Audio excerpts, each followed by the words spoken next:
Hadley. Here. Jim Hart. Here. Kurt Copeland. Here. Adam Modero. Here. Larry Jokers. Here. Brooke Deininger. Scott Helms. Present. Jackie DeMeester. Brian Brandt. Present. Tim Whalen. Yes, ma'am.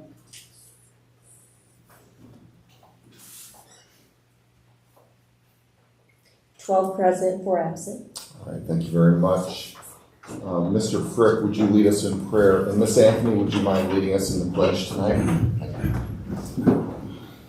Our Heavenly Father, we thank you for this time that we're here together to share in our county's business. We ask that you share your wisdom with us as we make decisions this evening. And we pray especially for the Groves family as they deal with a loss in their family that's been an indelible image on our county over the years. We ask that you would guide us through this evening. In Jesus' name, amen. Amen. I pledge allegiance to the flag of the United States of America and to the republic for which it stands, one nation, under God, indivisible, with liberty and justice for all. Thank you very much. Before I call for approval of the agenda, I would like to let the board know that we will be removing the appointment of Carrie Whipple to the Mosquito Abatement District. That should be coming forward in August. With that, is there a motion to approve? So moved. By Mr. Bush, is there a second? Second. By Mr. Brandt, is there any discussion on the agenda? All those in favor, please say aye. Aye. Any opposed? Motion passes. Thank you very much. Consent agenda is, Madam Clerk, would you please read the consent agenda?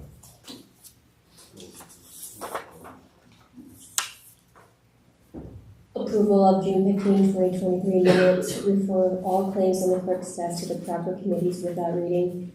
Approval of HD 2317 preliminary engineering service agreement for section 2304122000BR. Approval of HD 2318 rebuild Illinois funds for section 200018401RS. All right, thank you. Are there any board members that would like to remove any items from the consent agenda? Mr. Hart.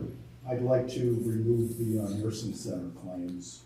Mr. B. I'm sorry. Let me get your microphone on here. I apologize. Could you please repeat that? I'd like to separate the nursing center claims on item B. Okay. Any other items to be removed? Okay. Is there a motion to approve letter A and B, C and D, but minus the nursing home claims? So moved. By Ms. Anthony, is there a second? Second. By Mr. Bush. Any discussion on those items? Madam Clerk, would you please take roll?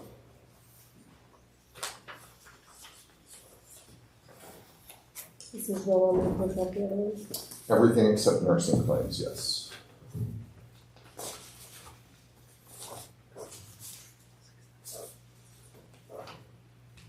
Casey Anthony. Aye. William Hadley. Aye. Jim Hart. Aye. Kurt Copeland. Aye. Adam Modero. Aye. Larry Jokers. Aye. Scott Helms. Aye. Jackie DeMeester. Aye. Steve Frick. Yes. Brian Brandt. Aye. Tim Whalen. No. Ronnie Bush. Aye.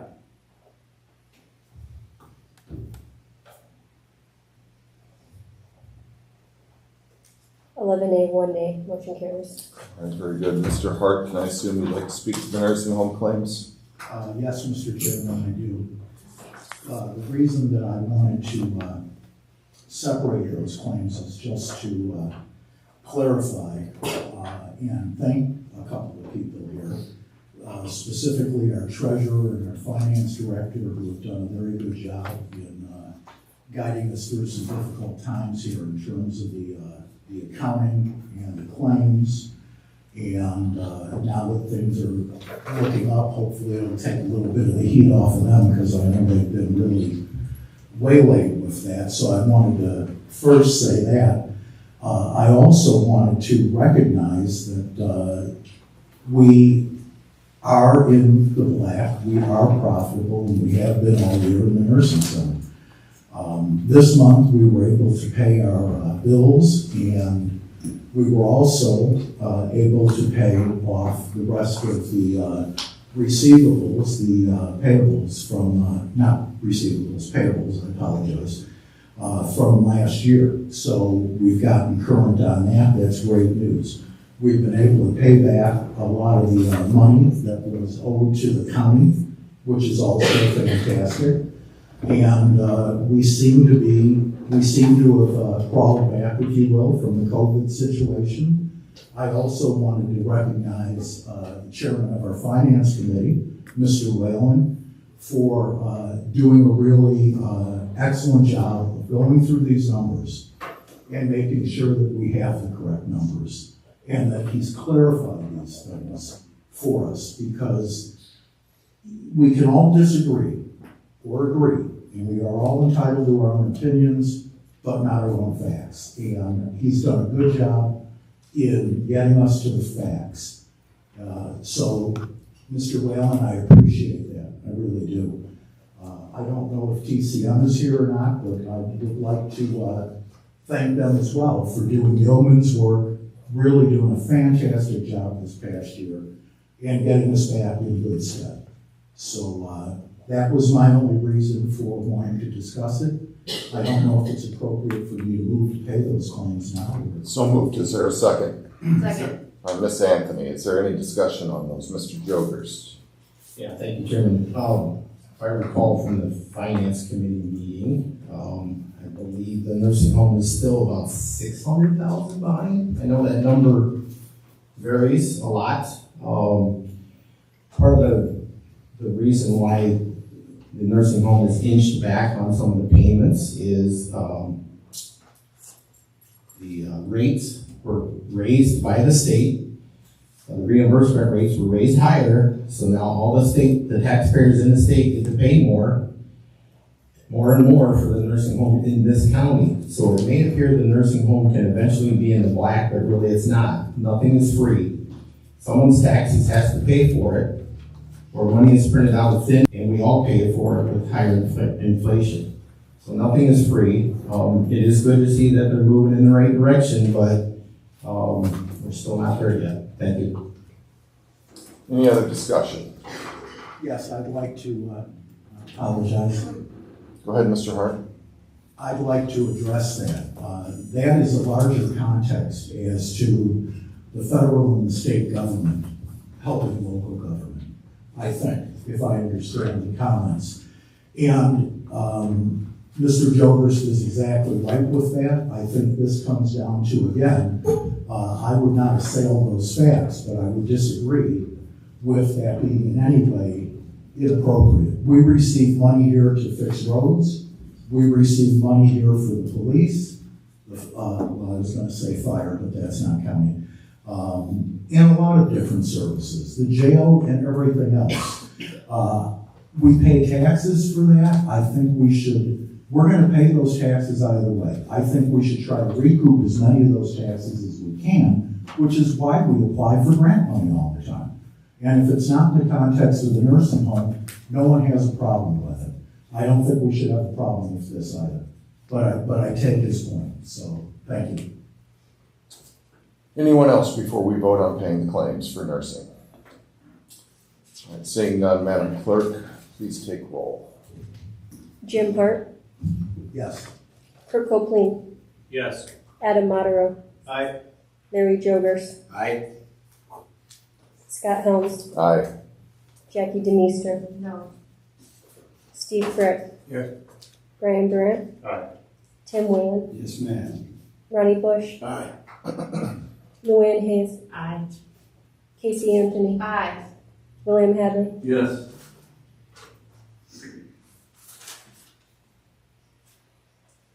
Twelve A, 1 nay, motion carries. Thank you very much. We'll move on to public comment. Before we do, I do want to let the public know if you are here to speak on the zoning issues that are before us tonight.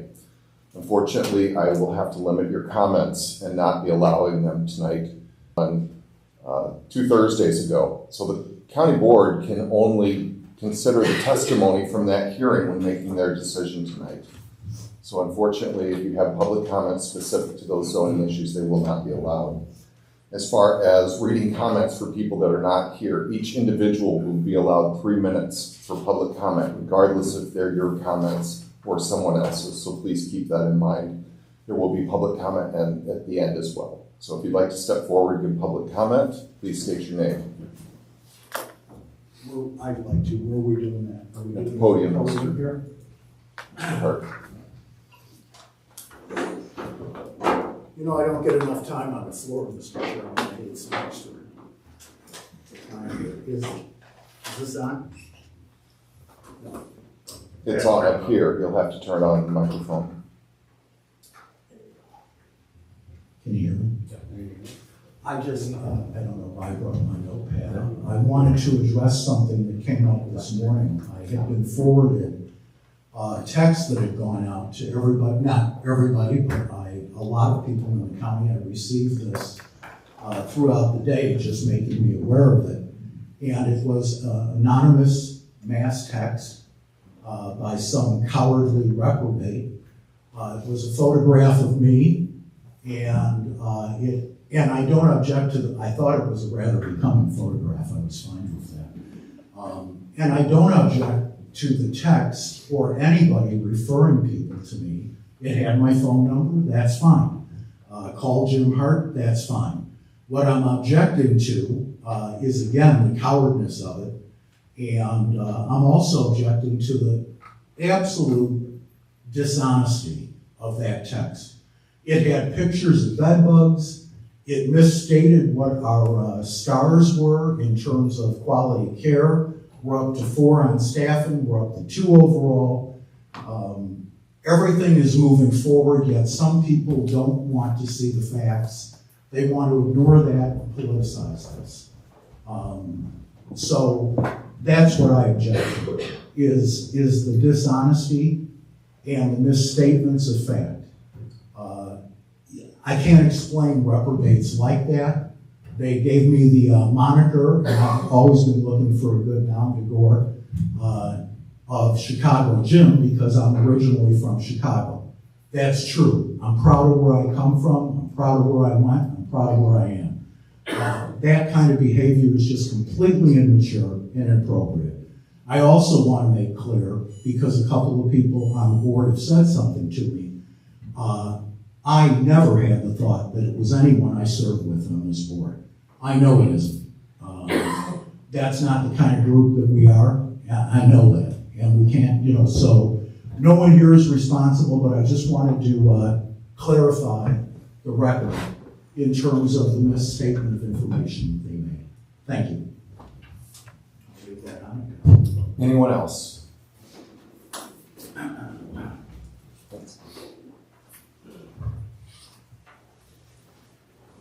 Ed Klein, I live over on Little Creek Road. I disagree with a little bit of what Jim said. I don't know if that text came from this group or not.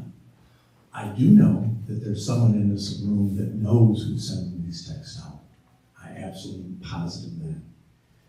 This board does not know what bipartisanship is. Jim is the member I respect highly on this board because he tries to work across the aisle. And I disagree with him sometimes, because sometimes I think he is actually going too far, but he is his own man. He makes great decisions. He thinks things through. If he talks slowly, it's because he's really trying to find the right words. He doesn't try to misspoke. I think he's a very, a great addition to this board. That these texts are going out is got something to do with the Republican Party. It certainly is not the Democratic Party that's sending them out. And there are people in here that are very much tied to the Republican Party in this county.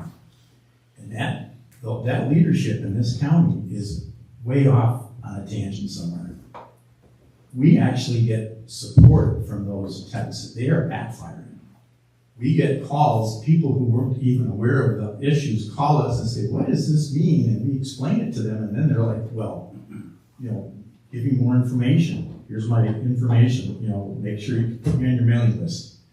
So I really wish that those people in here that really know what's going on would pass along. The leadership of this county is not doing the job they need to do. It certainly is not. And right now, what I see is a bunch of people that are floundering. Mr. Helms actually admitted that the other day in a meeting. He said that this board is dysfunctional, and it is absolutely true. So I really hope you can figure out what to do to make this, and it's got to become, if it's not bipartisan, I don't know what you're doing here. Because there are lots of people in this county, and you serve all of them, not just those people you like. Thank you.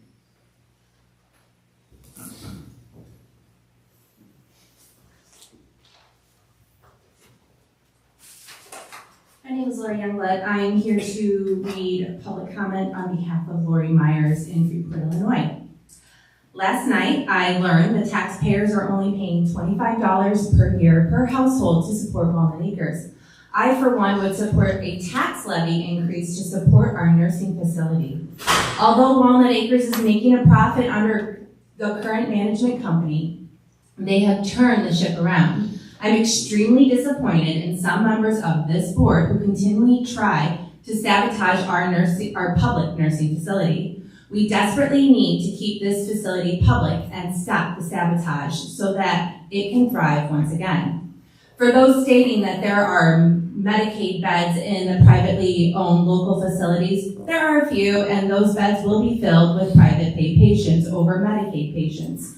Manor Court shipped my great aunt out to the county home as soon as she ran out of funds. She was 100 years old and had gone through the entire Liberty Village housing system, using every penny of her money. When the money was gone, she was booted to the county. Families aren't equipped to take care of the elderly family members when the medical or mental needs get too taxing. Some people do not have family to take care for them. It's not a reality. This board needs to stop with the misinformation campaign. Taxpayers should have the final say with a referendum on the ballot, as that is how it began, and as subsequent tax levy increase was also overwhelmingly supported. Stop the sabotage. Let the management company do their job without constant interference. Keep this facility public for our most vulnerable citizens. And that's her comment, and I will complete the rest of the 3 minutes with fun facts and references. In regards to selling the private facility to a private equity firm, the Walnut Acres, residents in a private equity firm pay 11% more over 90 days than public nursing homes. This is from the Innovation of Aging and National Library Medicine 2022. According to safety, I only use data after 2020 because of a pandemic. Preventable emergency department visits increased 11.1% in private equity firms compared to public nursing homes, and that's from JAMA. Preventable hospitalizations increased 8.7% in private equity firms compared to public nursing homes. Once again, that's from JAMA. Residents within private equity firm deaths rate increased 10, National Library of Medicine 2022. Private equity firms tend to have less PPE, personal protective equipment, available. That's from JAMA 2021. In private equity firms, COVID outcomes led to 30% higher infection rate. Thank you, Ms. Youngblood. Is there anyone else that would like to speak for public comment? Okay, seeing none. Madam Clerk, would you please read the executive session?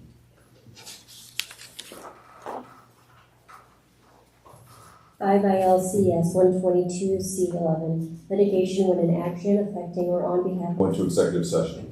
Mr. Whalen, seconded by Mr. Jogerst. Any discussion on that? Madam Clerk, please call roll.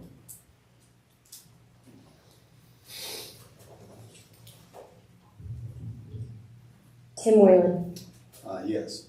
Ronnie Bush, Luann Hayes, Aye. Casey Anthony, Aye. William Hadley, Aye. Jim Hurt, Aye. Kurt Copeland, Aye. Adam Mattera, Aye. Larry Jogers, Aye.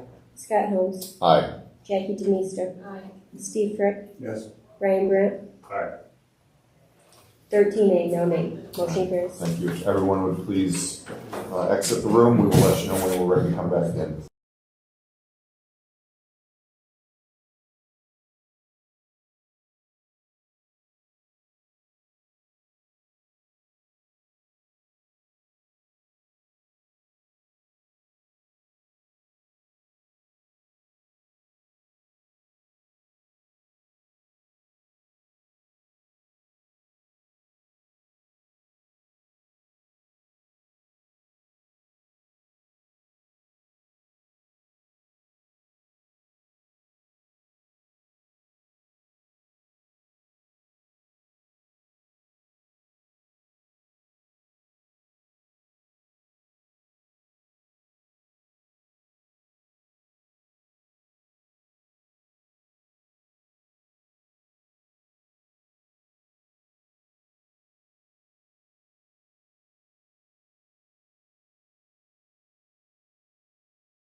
Thank you, Luann. You're welcome. Resume regular session July 20th.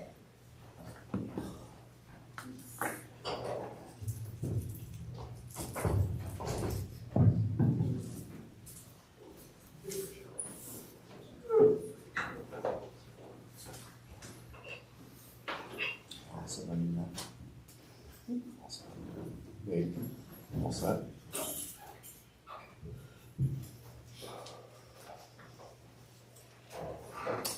All right, thank you very much. There was a motion and a second to come out of executive session. That did pass. No action was taken while in executive session.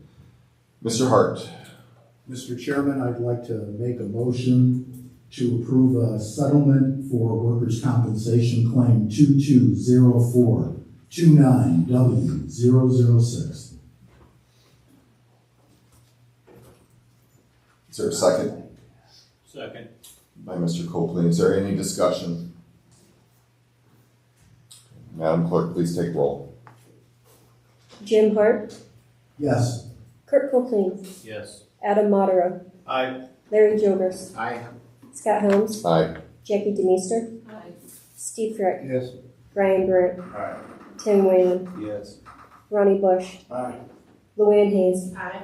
Casey Anthony, Aye. Lillian Hadley, Yes.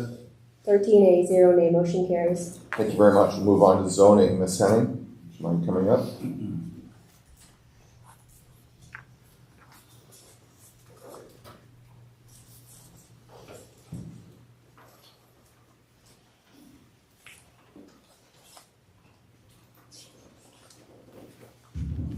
Good evening.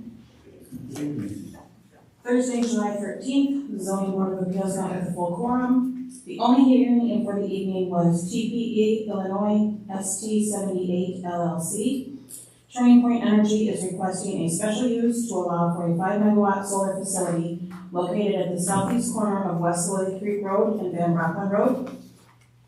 Testimony was given, and with a voice vote of 5-0, the ZBA recommends approval by this board with the condition that no panels may be placed closer than 200 feet from any non-participating residential dwellings property line. This was at the request of the company. Is there a motion to approve? Motion to approve. By Mr. Hart, is there a second? Second. By Mr. Modero. Any discussion? Seeing none, all those in favor, please say aye. Aye. Any opposed? Aye. Aye. Motion passes. Ms. Henning, that's your only item? Yes, sir. Do you have any other information? No, sir. All right, thank you very much for Thank you. coming up. We have no unfinished business, however, we do have a proclamation. This is for the National Pretrial Probation and Parole Officer Week. That was this week, July 16th through the 22nd. I'll go ahead and read that.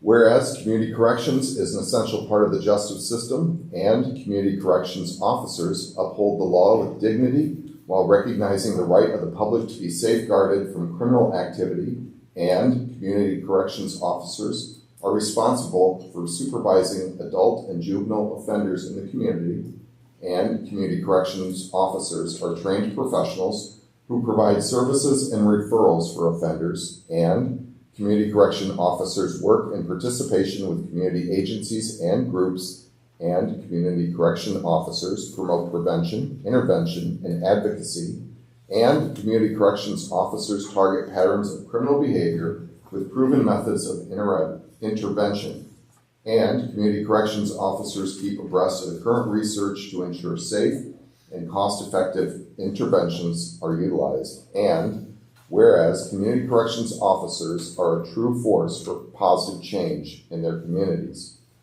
Now therefore, I, Scott Helms, serving as chairman of the Stephenson County Board of the State of Illinois, in recognition of the dedicated professionals serving in their role as probation and parole officers, promoting long-term behavioral change in the lives of adult and juvenile offenders in Stephenson County, do hereby proclaim July 16th through the 22nd, 2023 as Pretrial, Probation, and Parole Officer Week, and urge all citizens to join in recognizing the important work pretrial probation and parole officers perform in promoting public safety.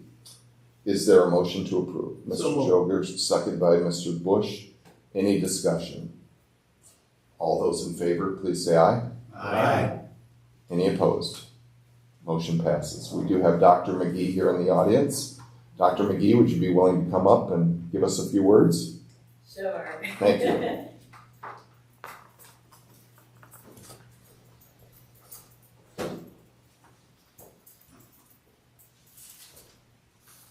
Good evening, everyone. I didn't know I was going to be having words, but I just want to begin by thanking Mr. Bush for making sure that Probation Week was formally acknowledged. I think the last time we had a proclamation was back in 2019, so that was kind of pre-COVID. I also want to thank our county chairman and county administrator for helping us kick off Probation Week on Monday. Our probation officers and staff genuinely appreciated your presence there, so thank you for that.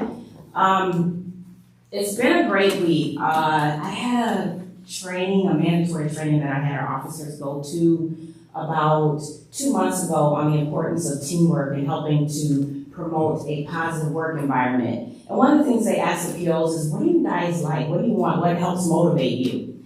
And my PO said, food and money. So we made sure that we had plenty of that this week. I actually received a call from our court administrator early this week, and she said, hey, I heard Stephenson County has really set the bar high for Probation Week. And so apparently she heard that from another director. But I think essentially what she was also saying is that she recognized that we don't have to do this. This is something that we do out of our own pockets. There's no special line item to help pay for this. So I think it's important that I acknowledge the fact that I wasn't the only one who contributed to this. Also, our supervisor, Steve Brown, and our office manager, Sue Alden, made sure that this week was a success for our probation officers. So I guess in closing, what I would say to you is being a probation officer, and I was one for a very long time, and I still consider myself a PO, it is one of the most challenging, underpaid, and undervalued positions that you can hold. So as we prepare to conclude Probation Week on tomorrow, just keep in mind, if you see a probation officer, just say, hey, nice job, keep up the good work, because it does mean something to them. Thank you, and have a blessed night. Thank you. Thank you, Dr. McGee. Appreciate it.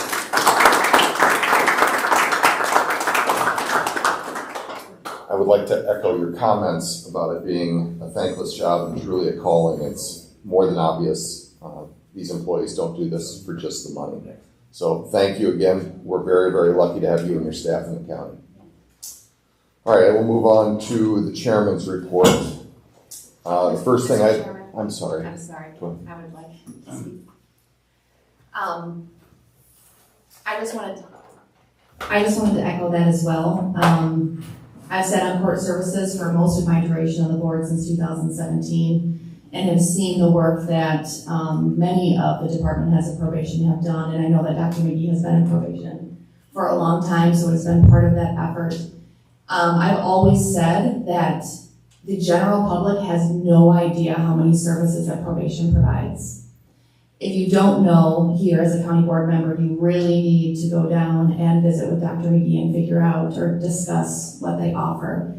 And over the years, there's been so much more that's offered to help support our community, particularly with domestic violence.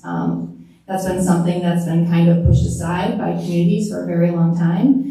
And our community has recognized that as a problem and has put lots of services in place for those that are struggling with domestic violence and ensuring that there are services in place for those that find themselves in the justice system. But it's not just that, it's countless other things. I'm a social worker, so I have clients that have gone through probation and the services that have been provided, like the anger management programs and different things like that, that have changed people's lives. And they're, going up for grants constantly in order to be able to provide those services. So again, it is something, a service that we do for our community that I think Stephenson County does a stellar job, and I am so happy that Dr. McGee has that passion and continues to provide that to be able to support the residents of Stephenson County. Thank you. Is there anyone else that would like to speak to that?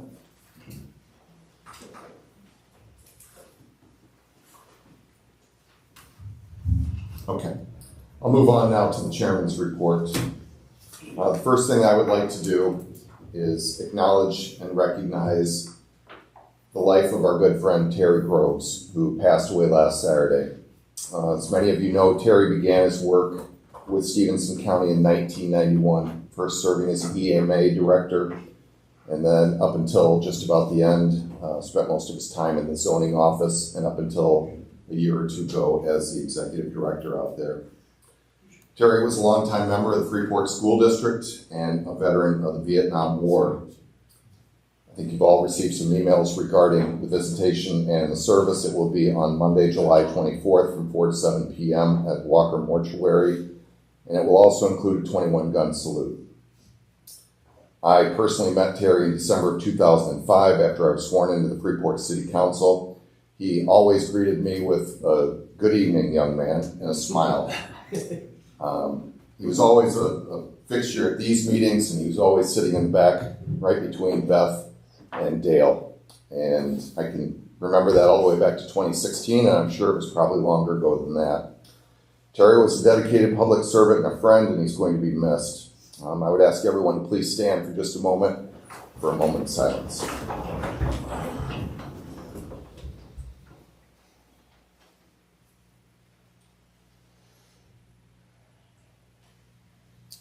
Thank you.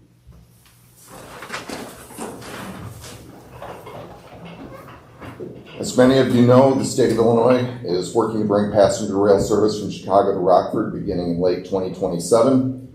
I'm personally thrilled that this is happening. I think this is a great expansion of railway and hopefully continues further west. Unfortunately, through discussions that I've had recently with the governor's office, the next planned expansion is proposed from Rockford to the Quad Cities and not west to Dubuque. However, that expansion is not planned until the mid-2030s, so a lot can happen in 10 plus years. I'm hopeful that the expansion does continue to Rockford and eventually on to Dubuque, coming through Stephenson County. Along with the City of Freeport, Fair Graham, and the Greater Freeport Partnership, we're continuing to search for funds to bridge the $8 million gap that we currently have for completing the water and sewer project out to Millrace Crossing, and we hope to have something to report in August regarding that. Since becoming chairman, I've continued the tradition that Mr. Hadley had with meeting with the City of Freeport. The administrator and I meet with the mayor and the city administrator once a month, and we've been working very hard to find better ways to collaborate and combine services. One of those possibilities is combining city and county offices into one central location. I'm happy to say that we're in agreement in theory. However, we are miles apart on the details, but we're not giving up, and both sides are looking to try to bridge that gap as well. And then finally, when I was elected chairman, I told all of you that I would like to fully support public safety in every way that we can, and work to reduce crime wherever possible. And to that end, I have asked the sheriff to work with me to create a trafficking task force for Stephenson County. The sheriff has been working on this for 3 months. He's got this ready to go for the most part, and will be presenting that through his oversight committee for the budgeting for 2024. I don't know how many of you are aware or not, but the previous Sheriff Snyders had talked about that Highway 20 is a major trafficking route for drugs, guns, and people from Chicago to Waterloo, Iowa, and virtually nothing is done about it. They go through this county freely, as they do most counties.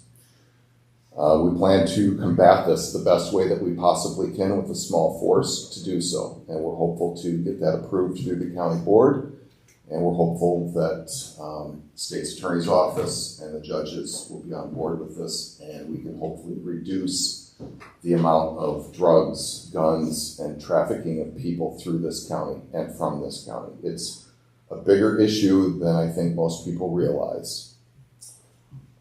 That is all I have for now. Does anyone have any questions or comments? Okay. Seeing none. Oh, I'm sorry. I apologize. You always wait till I look down. Go ahead, Ms. Anthony. Chairman Helms, I just wanted to thank you for bringing that to the forefront. Because again, in the field that I work in, I have the stark reality of how frequent trafficking occurs in our area, in our city, in our county. And it is true, people have no idea, because it's easy to just pretend like it doesn't exist here. But it really does. So I certainly appreciate the spotlight that you're putting on it, and so that we can put anything in place to try to prevent it from impacting those who live in our community and the lives. Because when it happens, specifically human trafficking, sex trafficking, when it happens, it vastly changes the course of someone's life. So thank you so much. Thank you. Anyone else before I look down and read from the agenda? All right. Just kidding. All right, we'll move on to the Helios update. I have a phone number to contact them, if you can bear with me for just a moment.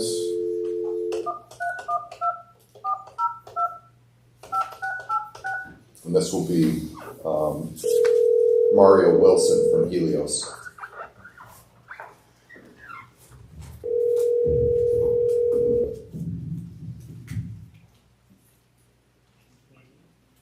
This is Mario. Hi Mario, this is Chairman Scott Helms, Stephenson County. Mr. Chairman, how are you? Doing well, and you? I'm doing great, thank you. Good. We've arrived at the point in our agenda for an update from you, if you're willing to do so. Yeah, of course. I appreciate the opportunity to speak tonight and appreciate everyone's time. So just want to give a brief update on the process with Upward Care since we last spoke. And there's a couple of things I want to touch on this evening, specifically a couple of events that took place and a couple that are currently in process.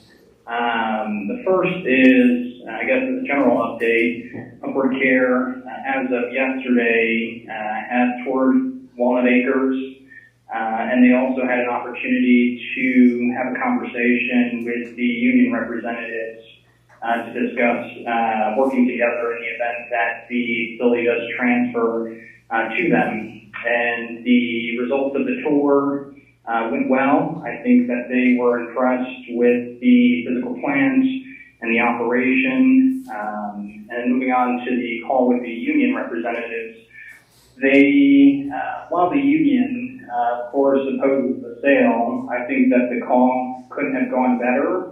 And specifically, points of discussion that I thought were important to mention are related to, some of the concerns associated with the employees in the event that a sale were to take place, including compensation, keeping staff who are there in place, as well as Upward Care and Stern Rehab participation in the Illinois CNA program associated with the wages that are paid to CNAs.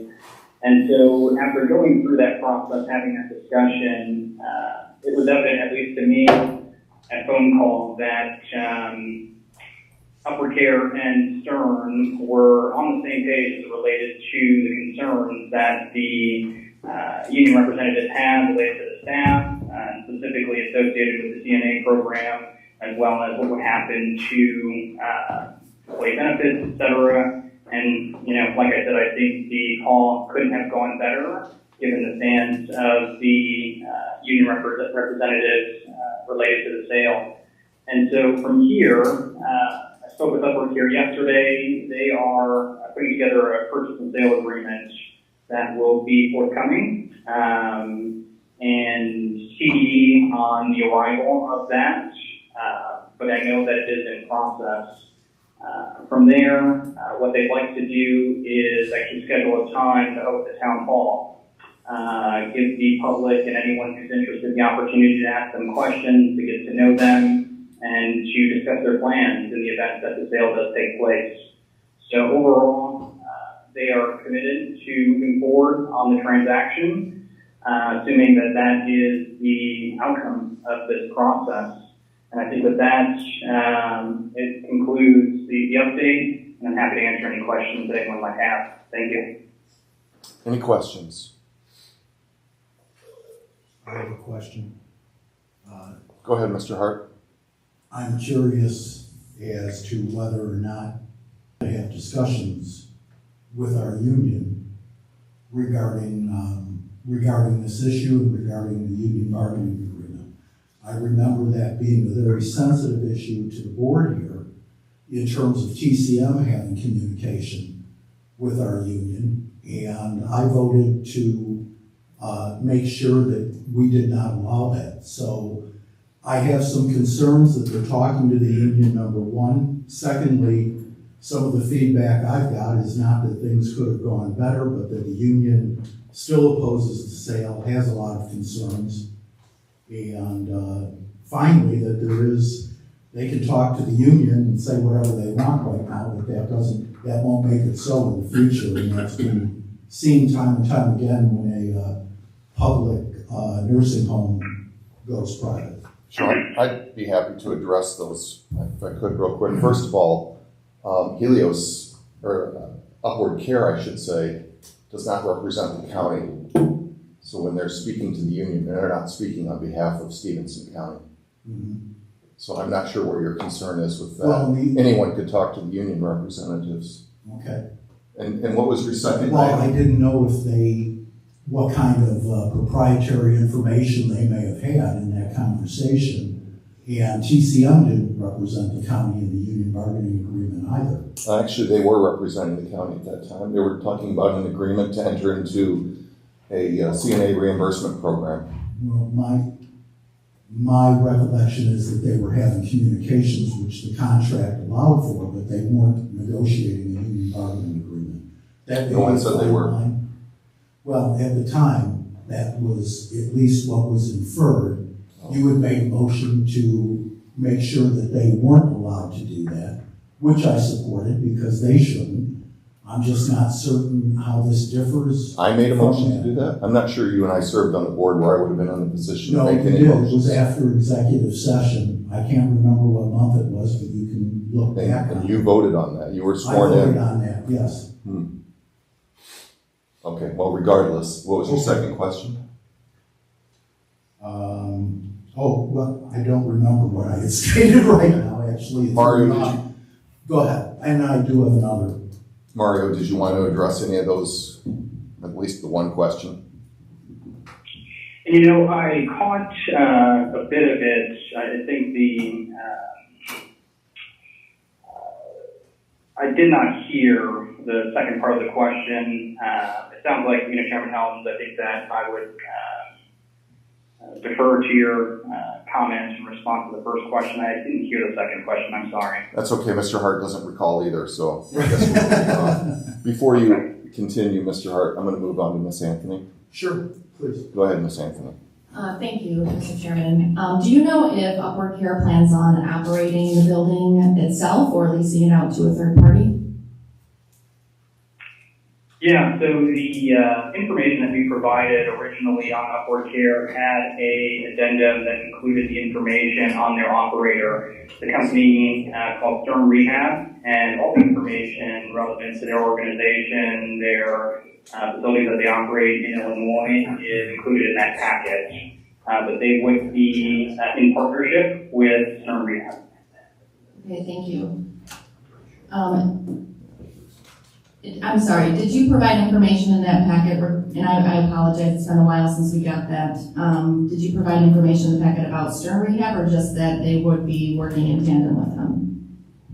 No, there's a detailed addendum that includes, like I said, a facility list, their star ratings, some of their clinical information associated with their Illinois facilities, and then bios, background, et cetera, websites, all included in that packet. And I'm happy to forward it over to Chairman Helms or the county administrator if you don't have it. I'm sure I have it. Like I said, we've just been in this process for so long that it's many months ago. So thank you for answering that question. My next question is to Chairman Helms. I just want to reiterate that you said anyone can speak to the union? As long as they're not representing the county, I can't stop anyone from speaking to the union. I'm not sure that there's any vendor that is engaged with the county that has the authority to do so. I'm asking that question. What about a county board member? You can do whatever you want on your own, but if you're representing the county outside of that, that could be a problem. So I wanted to clarify that just a little bit because that's different from information I've gotten from my CRMT conferences from labor attorneys. That county board members are able to speak on behalf of the county. So I really do think, because I was chastised for that. On behalf of the county. Yes. So you're acting on behalf of the county, the full board. When you are the representative that's assigned by the committee to be the labor negotiator. That's the part you left out. And I was a labor negotiator, yet I was chastised for speaking with the union. Not by me. I was in this county board as well as by our labor attorney. And I have spoke before in this full county board meeting that we need to get clarification on that.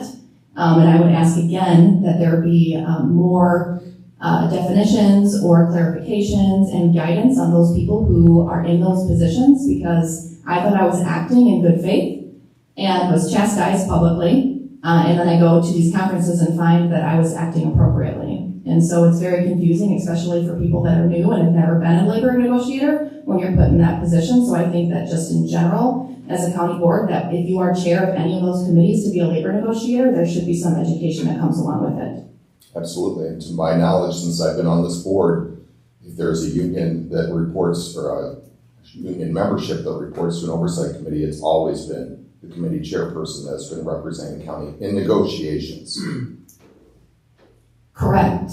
That's never, I'm not arguing that point, but because I was having conversations with the union itself, it was made very clear that I shouldn't be doing that. Well, I can remember specific conversations that we had during nursing where I believe Mr. Lowenbaum was handling those, and I had asked why that was. And I guess it was historically done that way. I don't know. That was prior to me becoming chairman. Like I said, I would just appreciate that there be some education, because it is, if you've never done it, it is very different. Absolutely. But I will also state that I believe we have a labor attorney involved with all those as well. No one is just left there to swing in the wind. Mr. Hart. Yes, this may have been my second question, but I honestly don't know.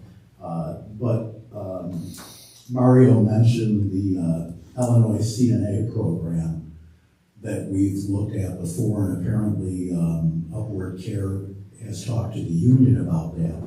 I'd be curious to find out from his perspective what that conversation was like and what Upward Care's take was on it. Did you get all that, Mario? I did. And so the conversation, this was a topic that the union representatives brought up in regards to the CNA reimbursement program. They asked Upward Care, and Stern Rehab was also on that call, whether or not they're familiar with this and whether they participate in it. And Stern affirmed that all of their facilities, they operate, I think 8 or 9 in Illinois, are enrolled in the CNA reimbursement program. And that was basically the extent of it. And like I said, the union representatives were,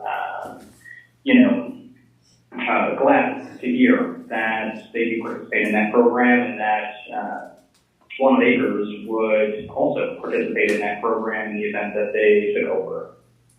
And that would be their intention. So Upward Care and Stern Rehab seem to think that that was a good program here in Illinois, that a good business decision would dictate that they go ahead and enter that program with the state. Did you get that, Mario? I didn't, I'm sorry. I believe Mr. Hart was asking for confirmation that Upward Care and Stern felt that the CNA, opting into the CNA program was a good business decision. Is that correct? Yes, thank you, Chairman. Yeah, I think overall, and it's interesting because it was an affirmation that they felt like they needed to participate in that program in order to attract and retain qualified staff. Was that Upward Care and Stern believed that it certainly was going to cost them more money to participate in that program, but that it was a good business decision given the fact that they were able to maintain staff, attract staff, and ultimately in the long term would give them a value for their organization given all the services circumstances associated with the program. So yes, I believe they do feel that it was a good business decision, despite there being an increase in cost associated with participating. All right, Mr. Hart, can I move on and come back to you? Sure. And Mario, just for clarification, I'm assuming that Stern and Upward Care have the cash flow available to basically float the 5 to 7 months waiting for reimbursement. Is that correct? Yeah, that's correct. Okay. And typically, yeah, from my understanding, the way that they, large organizations will typically have, credit facilities with lenders that allow them to continue to operate as they wait for reimbursements from the state of Illinois. Okay, thank you. Mr. Whalen? Thank you, Mr. Chairman. One of the reasons I'm interested in hearing more from these folks is at least from the packet that we got from Helios, I see 8 facilities on the map. They're all in Illinois, all in rural areas. And one of the questions I have, Mario, is when I look at the star rating on these facilities, you have 8 facilities, 6 of which are rated 4 or higher. And there are 2 that are kind of down in the dumps. We got a 1 rating in their facility down in Kearney, Illinois, and a 2-star rating in Marshall. And I'm just curious, are those recent acquisitions, or do you know if how long they've owned those, or is that a question we can ask them? Awesome. Yeah, absolutely, and I'm happy to get the clarification on when they took those facilities over.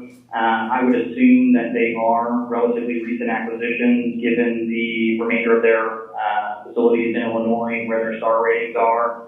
And that's what Stern Rehab is known for. In that information packet and on their website, they consider themselves turnaround experts. And so they go into troubled assets, distressed skilled nursing facilities, and they clean them up. And I think that if you look at, again, their star rating, it's evident that they have very good reputation at most of their facilities. And I'll get some clarification on the 2 that are lower rated that are associated with their portfolio, but I would assume that they are relatively recent acquisitions that they're working through turnaround doc currently. Thank you, sir. Anyone else before I go back to Mr. Hart? Mr. Hart? I just wanted to comment. You had mentioned the turnaround on the reimbursement for the CNA program.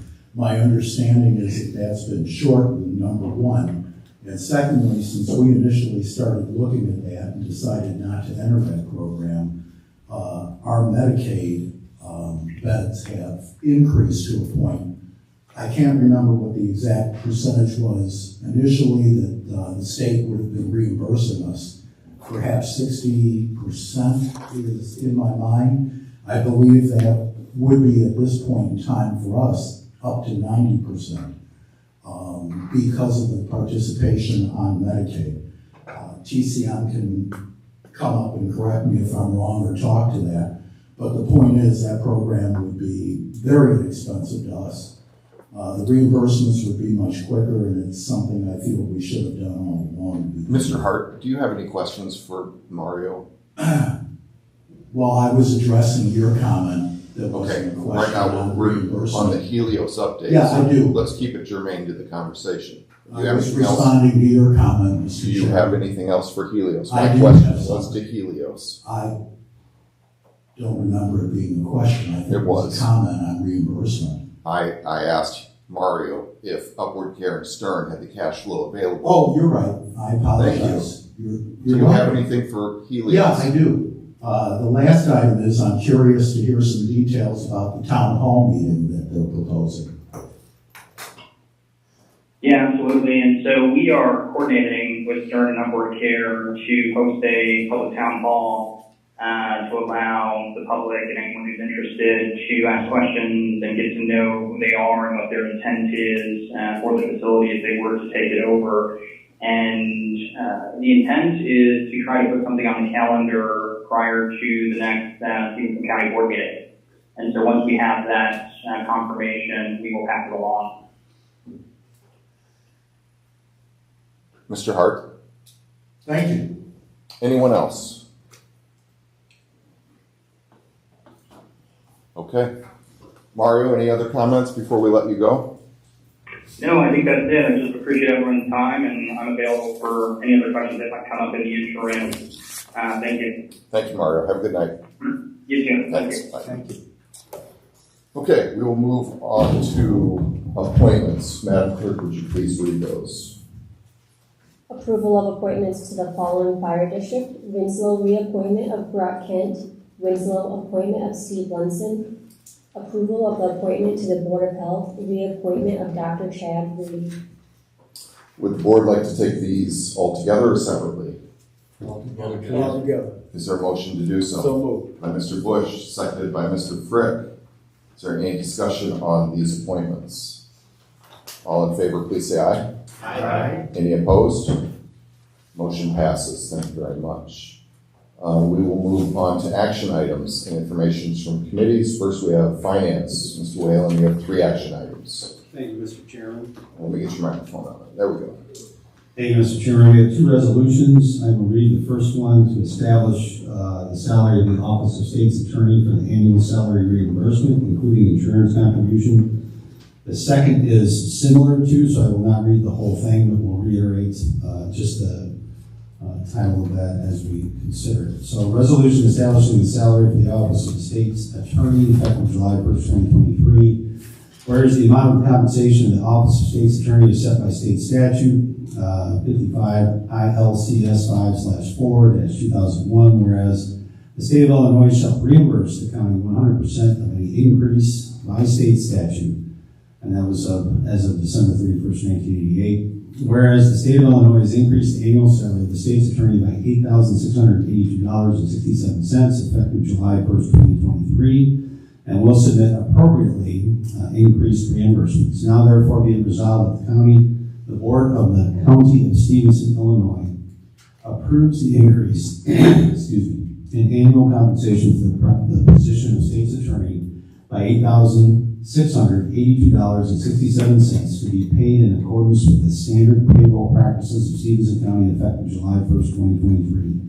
Be it further resolved by the Board of the County of Stephenson, Illinois, that the state's attorney be offered the county's health insurance plan. The county state's attorney's contribution share of the health insurance benefit is 24%. Will be adopted this 20th day. That is still misspelled on there. I thought we caught that in committee, but it says 20th day. So, of July 2023. I would so move that this resolution be adopted with the minor change of putting a TH behind the 20th. Thank you. Is there a second? Mr. Jokers, is there discussion? All those in favor, please say aye. Aye. Any opposed? Okay, motion passes. The second resolution, Mr. Chairman, reads the same. I will just read the final resolution establishing the salary for the Office of Public Defender effective July 1st, 2023. And this also is reimbursed by the state. The amount is $7,814.40. And there's also a stipulation at the end that the public defender's contribution share of the health insurance benefit will be 24%. This also needs to add a TH at the end of the 20th day of July 2023. I would so move that this resolution be adopted. Motion by Mr. Whalen, is there a second? Second. And Mr. Copeland, is there any discussion? All those in favor, please say aye. Aye. Any opposed? Motion passes. Your final item? Mr. Chairman, we have need of extending the lease at the Stewart Center. In order, we don't really have another option for the offices we have there. I was very encouraged to hear that we are working with the city, and perhaps when this next 5-year lease would be up, we would be in a position to do something different at that point. So, thank you, Madam Administrator, for passing out the average change over the next 5 years. But the resolution reads like this: the office lease extension is entered into between Stewart Center LLC and Illinois Limited Liability Company, having the address of 50 West Douglas, Suite 1200, Freeport, Illinois 61032. Be the landlord, the county of Stephenson, Illinois, having addresses at 50 West Douglas Street, Suite 500, Freeport, Illinois, and 50 West Douglas Street, Suite 1002, Freeport, Illinois, 61032, as the tenants for space in the building known as or located at 50 West Douglas Street, Freeport, Illinois, 61032. So pursuant to the language set forth in section 28, option for extended term in the lease, which is the existing lease that we entered into over 10 years ago, or about 10 years ago. 15 to 50 T's. Landlord grants the tenant the option to extend the term for 2 additional periods of 5 years under the terms and conditions set forth in the original lease. So the tenant wishes to exercise the option of the first extended term with 1 extended term option remaining. The first extended term commenced as of the commencement date will expire on the expiration date as defined in the following. Commencement date was May 1st, 2019. The expiration date will be April 30th, 2024. So we would like to, I would make a motion to extend or exercise the final option on the original lease as of April 30th, 2024. Is there a second by Mr. Jogerst? Ms. Anthony? With the date being April 30th of 2024, I guess I'm curious why we're pushing this through without discussing potentially other options in July of 2023. We have to give a 9-month notice on the contract, Right. for the contract. Thank you for clarifying. I would like to express then that when this came up 5 years ago, it's hard to believe that I was part of this 5 years ago, but I specifically asked that this be added to a calendar so it could be addressed before this came up, before we had to push it through so we could look at other options. It has been very clear from the community that they want us to look at other options, that they don't want us to lease, particularly in that building. I know at that point, because that building was owned by a state senator, so just looking at the ethics of that, the sewer center, being owned by a previous state senator. Previous. I thought you said state senator. No. A previous state senator. Okay. And so just the community, they put up signs, they talked about it, they've come to this meeting, and yet it wasn't done what I requested, was for this to be discussed prior to the last minute, which is what's happening today. And so again, I get it, we have to have a building, I totally get that, but I guess I'm not sure why this is just coming up last minute. When I discussed with the administrative office that it happened prior, that it be brought forth prior, so we didn't have to feel rushed to do this. And I will express very specifically again on record that we address this sooner rather than later on other options for our county offices. Thank you. Would you like me to address that or no? I don't know if you can. Well, I can only speak to my time as chairman since December. There was not enough time between December and July to find suitable arrangements, get us in, get construction. There's virtually no space available to do so in the amount of time that we had. I can't speak to it prior to that. However, we are moving forward to try to find other options. Personally, myself, I am not in favor of owning. In my history with Freeport City Council from 2005 to 2012, and on this board since 2016, we have been horrible stewards of the property that we own, and it's always been reactive. I hope that can change when we discuss different items in strategic planning to put money away, but I hope you can agree that it seems every time there's a capital need, it's an emergency. And it may not be the best use of dollars to rent or lease, but at least it's getting handled. And right now we have a courthouse that currently needs an elevator, an HVAC system. Now we're having issues with the plumbing, and there's not funding available for these because we've not planned for that. Now, that's just my personal opinion. But we are going to look into it. As I said, we're working with the city to try to find a suitable spot that we can all agree on to move into and share expenses. May I continue? Absolutely. What committee would take that on? This would be public property and safety. Okay, so just for future reference. This resolution came through, or not resolution, but this agreement came through the finance committee. Right. But looking for future would go through public property and safety. Okay, and perhaps it's something that we can discuss in our strategic planning discussions coming up in, I forget when it was rescheduled. I believe September. October. Is it October? Yeah. It keeps changing. All right, anything else, Ms. Anthony? No, thank you. All right, Mr. Hart. I have a Bear with me, go ahead, sorry. That's okay. I have a question. I think this is probably for Mr. Whalen. I'm looking at the sheet, and I see that there's actually some years where it looks like the rent went down. I'm just surprised by that. I'm just curious, did we have less square footage or? CPI, I'm sorry. There was a reduction in the CPI? I'm not sure where you're looking, but that's typically where it falls Well, in. I've It's got calculated based on Negative CPI. 7.05%, 16 to 17, 2020 to 2021, 8.3% reduction. There's another year. I just don't recall the CPI going down. I'm not sure how that's relevant to the next 5 years, but okay. I'm just looking at the sheet now, and I gotten this sooner. I believe this is hot off the press. Okay. Did you request it sooner? I'm sorry, you had. No, I did not. Okay. Go I ahead, didn't know we were gonna have this breakdown to request, or I would have done that.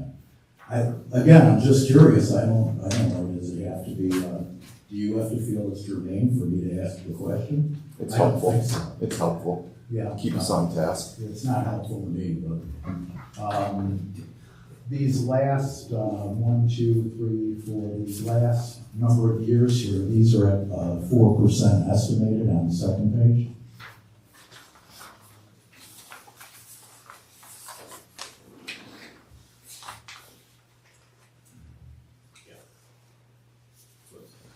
And it looks like the CPI increase for this year will be 4.56. Just also curious is, would it be possible, is it possible to make a offer to the landlord for something shorter than 5 years? I understand the lease agreement was 10 and then an option for 5 and an option for 5. Has anyone explored the possibility of maybe doing something lesser than 5 if they'd be amenable to do so? So we can look into this and explore it sooner than 5 years from now. My answer would be no, but I'm not speaking for everyone else.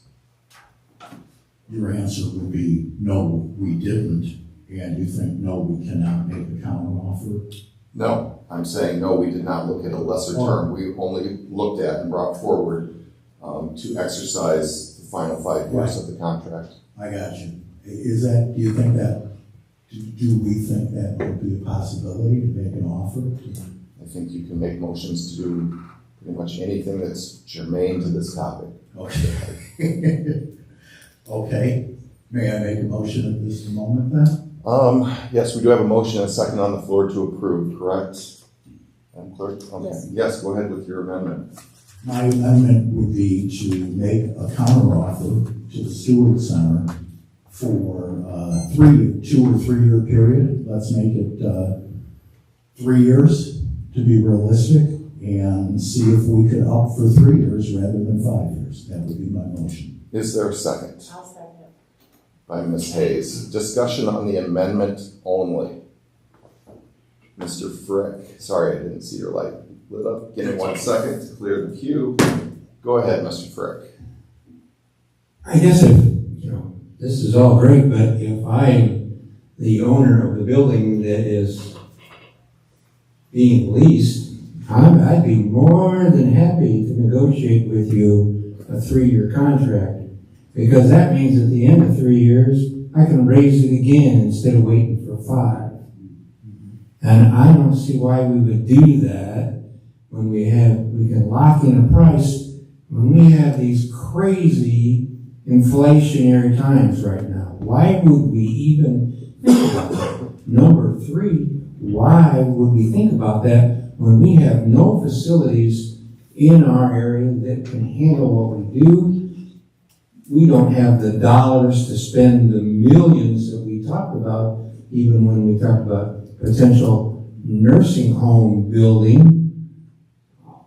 I cannot see any reason why I would vote yes for this amendment. Okay, May I address that, Mr. Chairman, or is that inappropriate?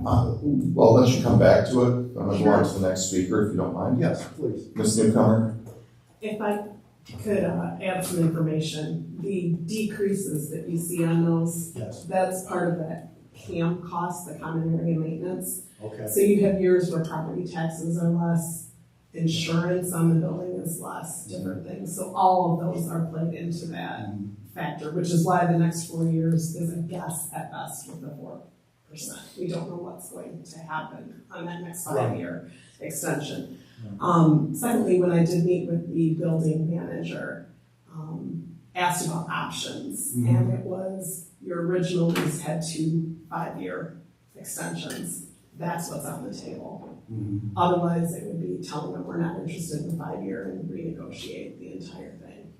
So then, in fact, we did attempt to make a counteroffer, or at least explore the possibility of doing so. I asked if that was the option. If this was the only option, he explained that that's the way the lease was set up initially. Okay, well, that ends the discussion. Mr. Jokers? Thank you, Chairman. I absolutely agree with Mr. Frick, and I will be voting no. We'll be lucky if we have a plan ready to go in 5 years. So I'm going to be voting no on this 3-year deal. Mr. Hart? Well, given the fact that we've explored it, it's not an option, I think I would remove the amendment that I proposed. Okay. Or I can vote against my own amendment. I agree with that. You decide. Are you withdrawing your motion? Yes, given what Ms. Newcomer just informed us of, I would withdraw that motion. Ms. Hayes, your second? Yes, I second. All right, we're back to the original motion. Is there any other discussion on the original motion to exercise the last 5 years of the contract? Okay, Madam Clerk, please take roll. Tim Whalen. Aye. Ronnie Bush. Aye. Luann Hayes. Aye. Casey Anthony. Aye. William Hadley. Aye. Jim Hart. Aye. Kirk Copeland. Aye. Adam Modero. Aye. Larry Jovers. Aye. Scott Helms. Aye. Jackie DeMeester. Aye. Steve Frick. Yes. Brian Brandt. Aye. 13 A, 0 nay. Motion carries. Thank you. Is there any other information out of your committee, Mr. Whalen? No, sir. Thank you. Okay, we will move on to public property and safety. Mr. Copeland, do you have an action item? Yes, Mr. Chairman.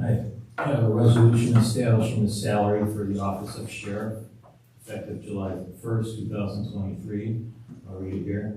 Whereas the amount of compensation for the office of the sheriff is set by state statute, must be at least 80% of the state's attorney's salary, 55 ILCS 53-6007.5B.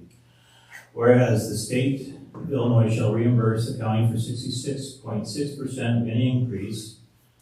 Whereas the state of Illinois has increased the annual salary of the sheriff by $6,946.13, effective July 1st, 2023. Now therefore be it resolved that the Board of the County of Stephenson, Illinois, approves the increase in the annual compensation for the position of the sheriff by $6,946.13 to be paid in accordance with the standard payroll practices of Stephenson County, effective July 1st, 2023.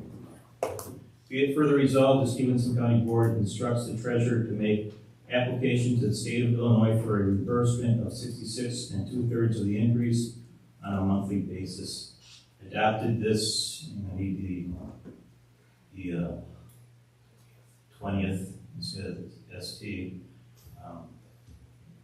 and I'll make a motion to approve. Is there a second? Mr. Jokers, discussion on this item. Mr. Hadley, go ahead. Mr. Chairman, I had brought this up in court services in reference to the state's attorneys and public defenders' contribution to our health insurance. And I'm bringing it up here on the establishment of the salary. What is the sheriff paying for health insurance now? 24%. Okay. I'm just saying, you know, for future boards, it would be probably helpful that would be put on there so we know that always as a reference. I guess if I could, historically, when we established the salaries, I think it's 182 days prior to the positions being sworn into office. It's usually put on that. This is something a little different just because of the state increasing it, but absolutely. Well, we won't be doing the setting the salary for sheriff anymore. That's correct. Yeah, so I'd like to see the same wording added on that was added on when I talked to you. So, do you want to make a motion? Yeah, I'll make the motion to add the same wording that was on the state's attorney and public defender for health insurance to be added on to the establishment of the sheriff's office. Right. Second by Mr. Jogers. Any discussion on the amendment?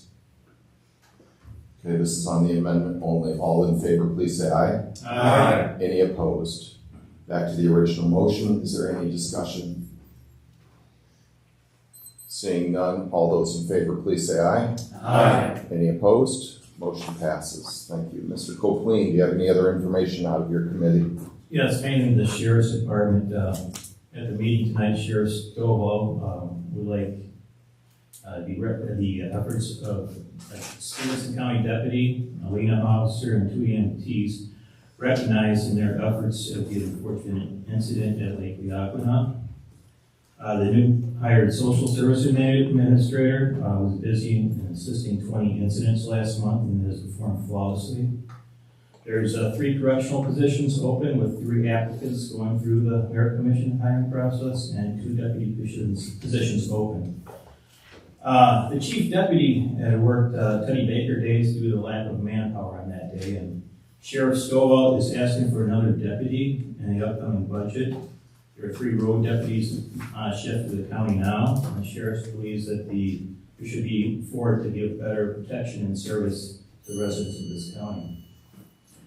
The sheriff has been hiring several lateral entries for corrections and the road, and the deputies have been employed at different law enforcement agencies, and these individuals come to the department because of the reputation and professionalism of the sheriff's department.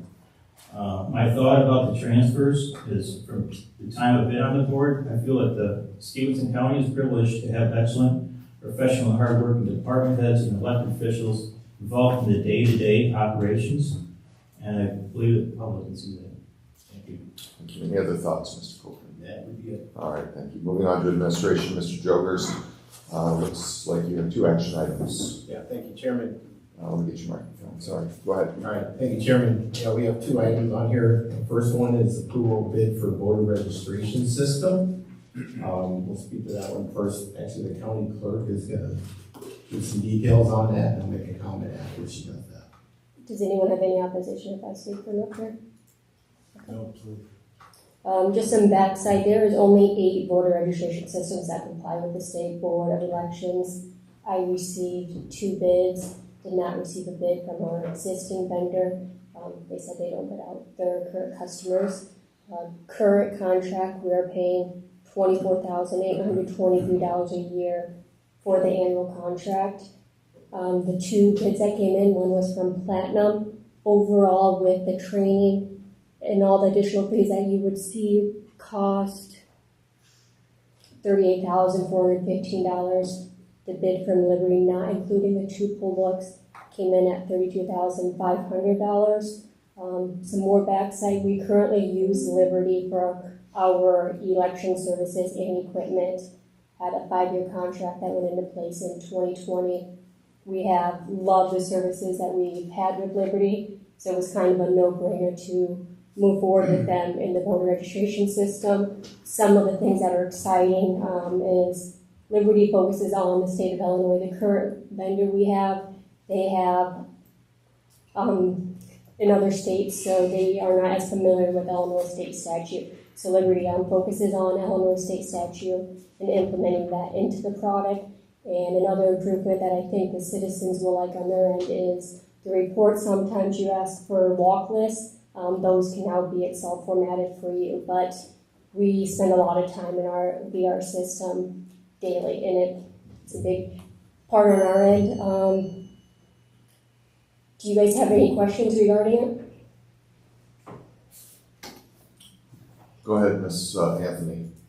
So it does appear to be an increase in what we're currently paying. So is there a room within the budget to be able to support that?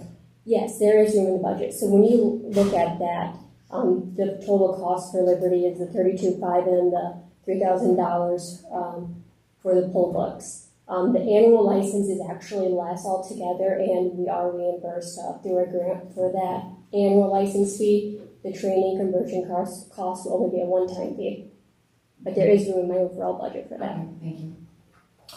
Mr. Whalen.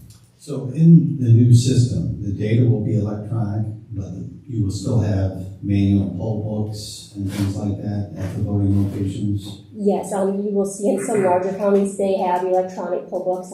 I do not plan to go that route right now. I still plan to have paper poll books. I plan to have 2 electronic poll books in the election office and the lower level of the Stewart Center. In the case that we lose power, we lose internet, it's all real time, so we can still process voters.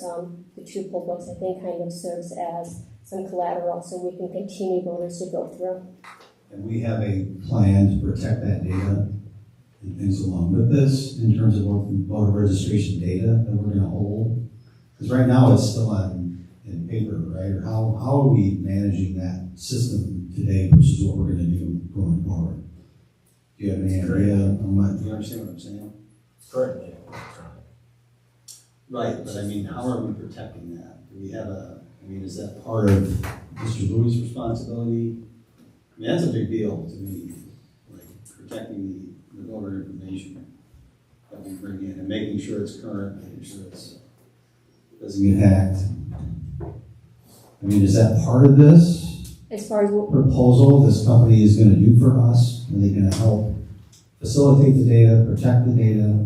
absolutely, that is part of the plan. Okay. And you will see in the proposal, part of their plan is to help with the purge moving forward as well. Has Mr. Louis had a chance to review how they're going to do that? Yeah, we've spoken, and the parameters that they're going to take, I feel very confident in. We also work with the cybersecurity unit for the state of Illinois, and we have set up different, we're actually trying to get together on the date right now to do some penetration testing here in the county to make sure if we are vulnerable, to let us know where, and things that we need to shore up. So we're taking the steps to be as protected as what we can be. And the first step that we took in that process was rolling out CrowdStrike across the county. Again, if anybody catches anything or if there's any type of intrusion, I mean, that machine is shut down right away. So we're taking all the steps. I'm not gonna put my life on the line here and say we're at 100%, but we're moving in the right direction. Thank you. Anything else, Mr. Whalen? Okay. Mr. Jogers? Thank you, Madam Clerk. Now everybody knows why I didn't address that, because there were a lot of questions, and there was several security things and concerns that I had, and I passed it on to the clerk, and she got back to me on those, and I appreciate that, and I think she did a really good job of going through this, and I will make a motion to approve. Is there a I'll second? second the With motion. Mr. Hart, any further discussion on this? Madam Clerk, please take roll. Larry Jogers, Aye. Scott Helms, Aye. Jackie DeMeester, Aye. Steve Frick, Aye. Brian Brandt, Aye. Tim Whalen, Yes, ma'am. Ronnie Bush, Yes. Luann Hayes, Yes. Casey Anthony, Aye. William Hadley, Yes. Jim Hart, Aye. Kurt Copeland, Aye. Adam Mater, Aye. 13 nays, 0 nay, motion carries. All right, thank you very much. Mr. Jogers, your second item, please. Yes. I did hear quickly. We have a approval bid for IT managed services, and I will let the IT manager address that one as well. Go ahead. All right, we opened bids back in was it June. We received 10 bids for the RP to basically be some assistance to myself. Overall infrastructure support. We have a lot of things that need to be done in a short amount of time. And you've got the contract of Three Rock Solutions, who I'm going to ask you to approve, but I wanna add some things to this. There's a spreadsheet that showed the 10 companies that bid. I tried to go with availability, cost, to be mindful of the county and basically what fit our needs. You'll see some of them there we had one that was almost $1 million a year. So I don't know if they thought we were Apple or what the deal was, but that pretty much took them out of the running. Obviously, we can't afford that.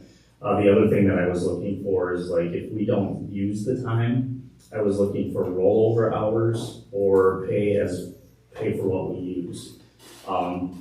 And Three Rock Solutions was able to meet all of the requirements that I felt would be sufficient in helping us get to where we're trying to go. Again, just some backstory here on the county. We have like 10 of our 11 servers that need to be upgraded.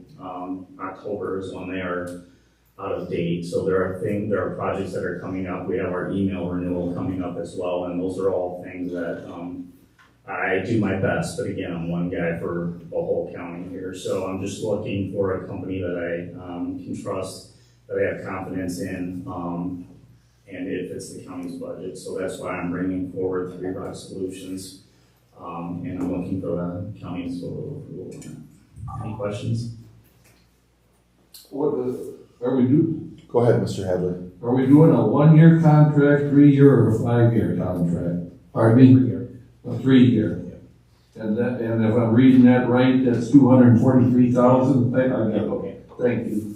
That's $243,000 for the total of 3 years, correct? Did I put that in there? I think what I did is my spreadsheet's a little more than what their actual budget is. I budgeted more hours than what the actual agreement is for.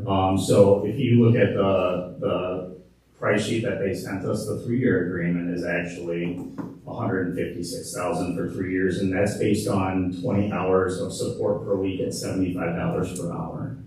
Okay, that's what. So we're approving a 3-year contract. Okay, thank you. And again, any of the hours that we don't pay unless we use them, and to me that, I feel like we've wasted a lot of money in the past on paying for stuff that we weren't getting. So I was huge on making sure that we had like a bank of hours that rolled over, or we could just pay as we went. So we're actually getting bang for our buck and we're only spending what we need. If we're slower, we don't have to pay, you know what I mean, per month. So I was very mindful of that in the process.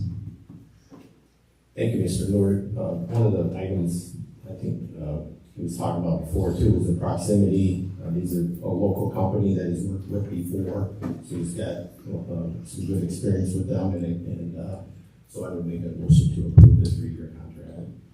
Is there a second by Mr. Modero? Ms. Anthony? Thank you, Mr. Chairman. I would ask the same question I did with the other.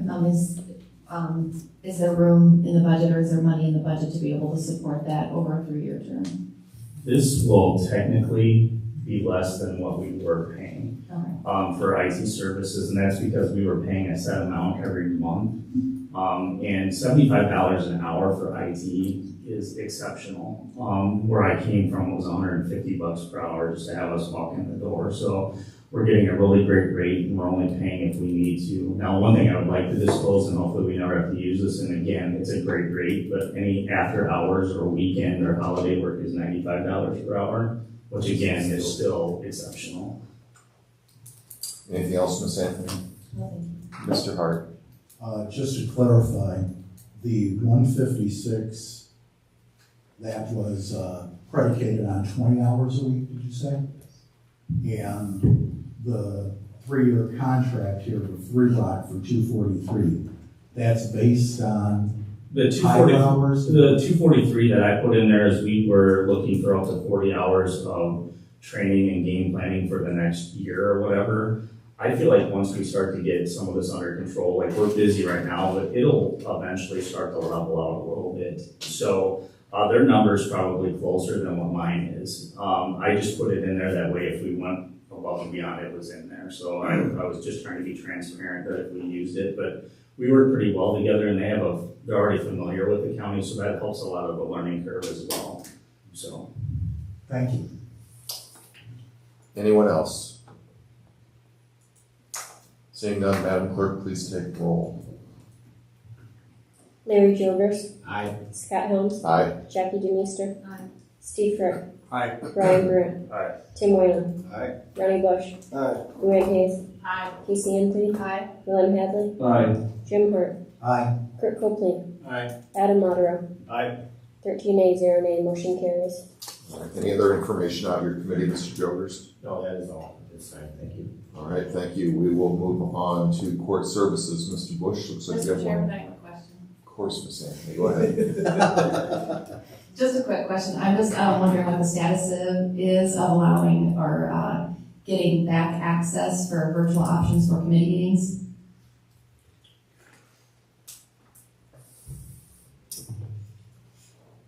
If there is no update, can I ask if that No, be I'm changed? sorry, I was trying to Oh, click sorry. Mr. Louis' button here. I apologize. There is no update at this point. If I'm being completely honest, I've been so inundated with everything else, I have not looked into that. There are obviously measures that we can take, just trying to put out some of the bigger fires first, where we're vulnerable and get ahead of that. It hasn't fallen off my horizon, so I will definitely add that back into the mix. Thank you. Anything else, Ms. Anthony, or anyone else before we move on to Mr. Bush? Go ahead, Mr. Bush, with your action item. Yes, we have approval for victim and witness coordinator grant. This was a grant that's coming from the Illinois State Attorney General Office for $30,000. And also moved. Is there a second? Second. By Mr. Copeland. Is there any discussion? All those in favor, please say aye. Aye. Any opposed? No. 1 nay, motion carries. Any other information on your committee, Mr. Bush? Well, just kind of want to piggyback off about probation, knowing Dr. McGee, how dedicated that she has been to that department and now that she's in charge. And she's also reported that Kane County, which is the juvenile detention facility where a lot of youth from here go to, recently was had an annual operation review by the state, and it was recognized as the best run facility of its kind in the state of Illinois. So I was kind of glad to hear that we sending our youth to a well-recommended facility. State's Attorney Office, Mr. Larson reported that Stephenson County is ranked highest in the 15th Judicial District with 81% felony conviction rate. And he also stated that they are understaffed. Once again, want to say congratulations to Chantel Bardot, Circuit Clerk, and her staff for the wonderful congratulations from, I'm assuming everyone did receive the letter. I thought that was excellent customer service. So that's it. Great. Thank you, Mr. Bush. Any questions for Mr. Bush? All right, we will move on to the nursing center. Mr. Whalen, there's no action items, but you have some information. I would just, more of a comment, Mr. Chairman. I came onto that committee last fall, and, you know, I appreciate Mr. Hart's comments earlier tonight, and you know, we are all entitled to our opinion. I think we can differ on a lot of things, but like you said, not our own facts. And I actually wanted to take the time publicly to commend TCM. I've been very hard on Mr. Filippo and his crew, but my goal in all of that is not to, you know, create my own system or whatever. I just want to be accurate. I want to be a man of integrity on this board. I want to make sure we have all the facts. And, you know, I put a lot of stuff in his direction. He's answered a lot of questions over time. We've agreed to disagree maybe on a couple things. But I was very encouraged by the amount of detail we received last month at the nursing center, and subsequently the finance committee was able to utilize that information as well. So I just wanted to publicly say thanks for that. I very much appreciate the effort of your folks. So, Outside of that, I'm very encouraged by this company that is taking a look again. I know everybody has an opinion on what's going on with this thing with the nursing home, but at least we have a very viable option in front of us to consider. That would be my only other comment. Okay, Ms. Anthony, go ahead. Thank you. I just wanted to provide a little bit of information as well. Most of this information I shared at the Nursing Home Committee. But first, in case you're not looking at the revenue and expense reports that the treasurer puts out and the finance director, as far as the revenue and expense reports that ended June 30th of this year, our revenue is at 33.7%, while our expenses are only at 24.55%. So just keeping that in mind when we're talking about, I mean, I know that we look at, history in the past, which is also important to discuss, but it's also to remember where Stephenson Nursing Center is now and what TCM has done to get us there. So again, revenue is at 33.7%, while expenses are only at 24.55%.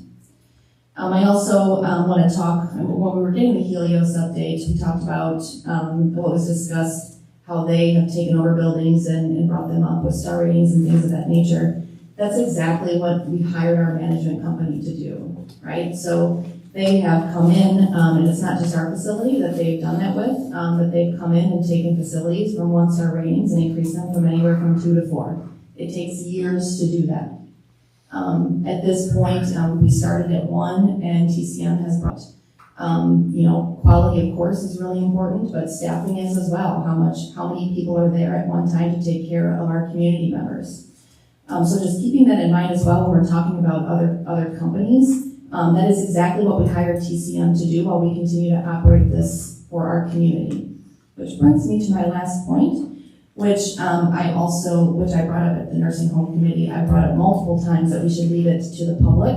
I emailed a resolution for a referendum to the nursing homes requesting that it be brought forth next month, because I do think that it's important to look at that. We got a UCCA opinion that we have yet to truly discuss, because it hasn't been on an agenda item, where that opinion recommends that we actually do take this to the voters for a referendum. And so it really does have to be discussed and addressed. The resolution is already written.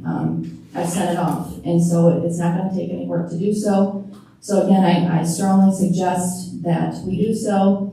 The other thing to consider is when we look at the state of Illinois, there's lots of benefits of remaining county-owned as opposed to private. And one of the greatest ones that I think that we need to not forget about is the Medicaid reimbursement rate.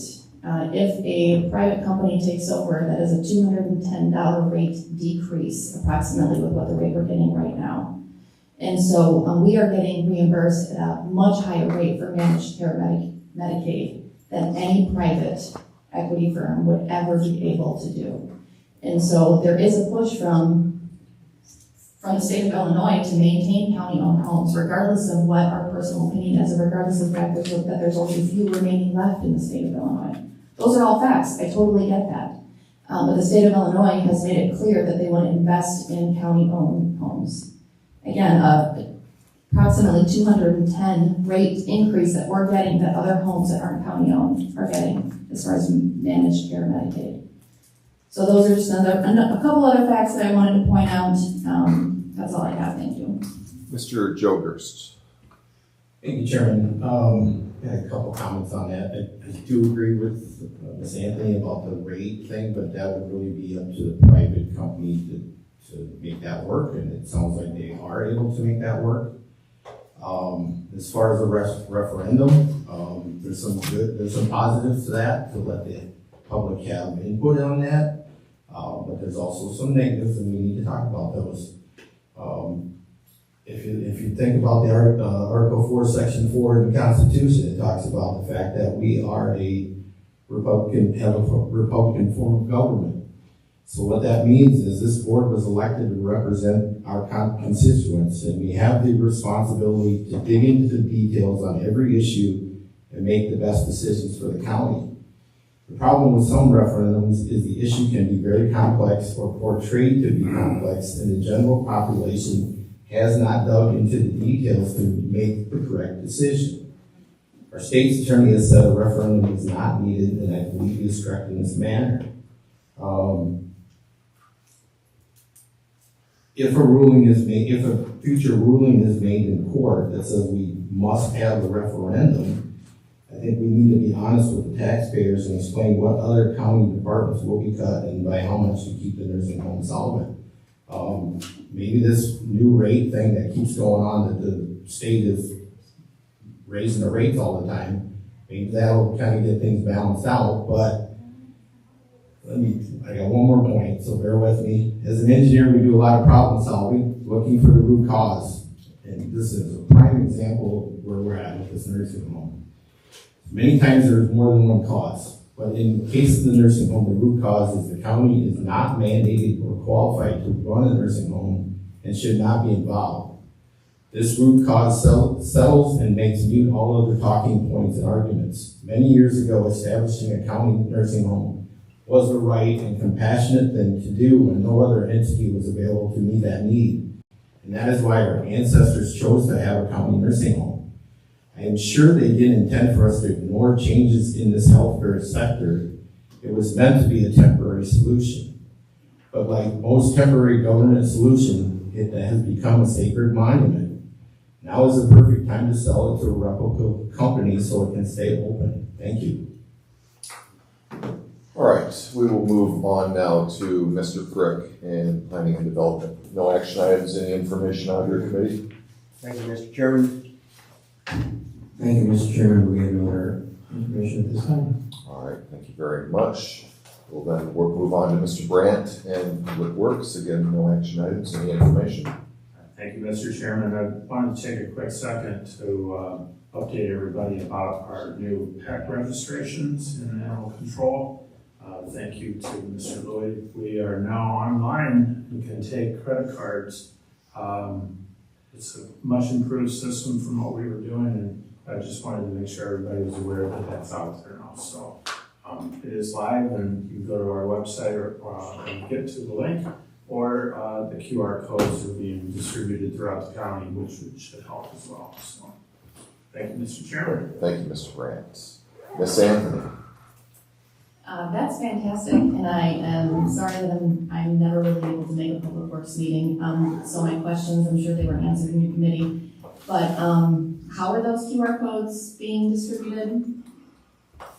So they're being sent out to the veterinarians and the vet clinics in the county, so that when a pet owner comes in and has the rabies shot given, they are able to then scan the code. The problem we were running into was the vet clinics didn't want to take the money, and they didn't accept credit cards for the pet registrations. So we had to bridge the gap. I think this is a real nice, pergola solution for everybody. So with the QR code, if I were to scan it, would it also tell me when my bill is coming due? No, it will simply take you to the link so you can make your online payment.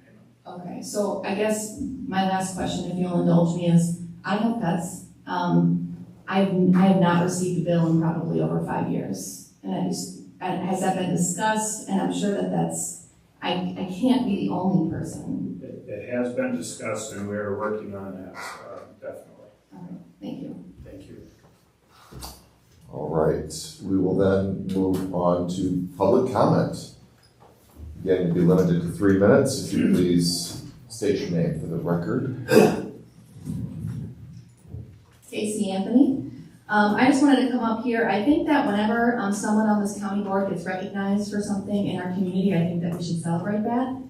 I wish that would happen outside of just public comment, but it hasn't yet. So I wanted to bring up that there have been several awards that have been given to county board members over the past month. The first was on June 19th with the Golden Eagle Award. This was meant to recognize Greater Rockford area community leaders. As far as the Yes Club goes, in their vision for city, county, and the state and nation, which Yes Club is a character excellence program to inspire and empower young people to be their best. We had 3 county board members that received the Golden Eagle Award. William Hadley, Sam Newton, and Jim Hart. So I wanted to publicly acknowledge them. I also wanted to acknowledge that on June 23rd, here in Freeport, there was a mantle award given to 2 of our county board members for the work that they do in community service for our community specifically. Ronnie Bush and William Hadley received that. And I apologize if anyone else on this board received any award in the last month. I would have been happy to have been reported that as well. Those are just the ones that I were aware of. And I do think that, we do a lot of things that sometimes, this can be a thankless job. So I think that, when we do get recognition and we've done great things. For example, for, the Mantle Award, the work that William Hadley's done with returning citizens in our community. Ronnie Bush has done a lot for making sure that all of our youth have school supplies every year. That is good work, and we need to recognize that. So I just wanted to make sure I took the opportunity to do so. Thank you. Ms. Anthony or anyone else, if something like that comes up, please let the administrator know, and we'll certainly do so at the county board meeting. Anyone else for public comment? Ed Klein I have a couple different things I need to, the first thing I want to mention is just, I don't understand how nobody's mentioned that we're only getting offered $1.6 million for the nursing center. And I believe the last time it was offered for sale, it was assessed basically at $5 million. So as a taxpayer, I sure do not like losing that much money if it would go forward. The second thing is I'm really confused about the whole maintenance when the chairman says that we don't do a good job of maintenance and business on buildings. I have owned buildings, I've owned businesses, and it was my responsibility to take care of those, and now maybe it's my only way, maybe it's what I look for when I look at things, but we have directors of all these areas. I'm sure there is a person responsible for every building in this county, and it's their responsibility to look at the maintenance items on those buildings and then bring them to the committee that they work with. So I don't think it has anything to do with what this body does. It's got to do with how this body communicates with the directors of these different areas. And so the other thing I think we have to I would love a really good in-depth presentation from Adrienne Becker, isn't it? DeWalt. Because she's been with the county for many years, and we have gone from a couple $100,000 in the general fund to 4.7 million. Well, there's a reason that happened, and I think this county has got to stop. I think the county still has the mindset that we've got $200,000 in the bank, and we don't. We've got 4.7 million. Now, maybe the taxes are too high. I don't know, but there certainly are a lot of needs in the county that need to be addressed. So how does that happen, and how do we get information on why we're in what has happened that has been so good to give us this kind of good fortune? The other thing, if I don't have enough time, I'll come back and talk about it later. I think we need to dump mill race. I think mill race has been a boondoggle from the moment it was conceived, and we have spent a lot of effort trying to make that thing work, and we've got one business out there, and now we're trying to figure out how to spend millions and millions of dollars to take water and sewer out there. There are absolutely have got to be closer parcels to the city than what we have in mill race, where we could take that same money and develop a area that's right close to the city and still would have access to the highways that we need. We certainly need to bring jobs in. I just don't think we're ever going to do anything out at mill race. If you want to really know what the background is, go on to the county website. 2005 is when the proposal is still there. That proposal actually had 2 companies that were listed that never were going to come here. It was a fraud from the start, and unfortunately, people bought into it. There was a lot of resistance. Thank you, Mr. Klein. Is there anyone else for public comments?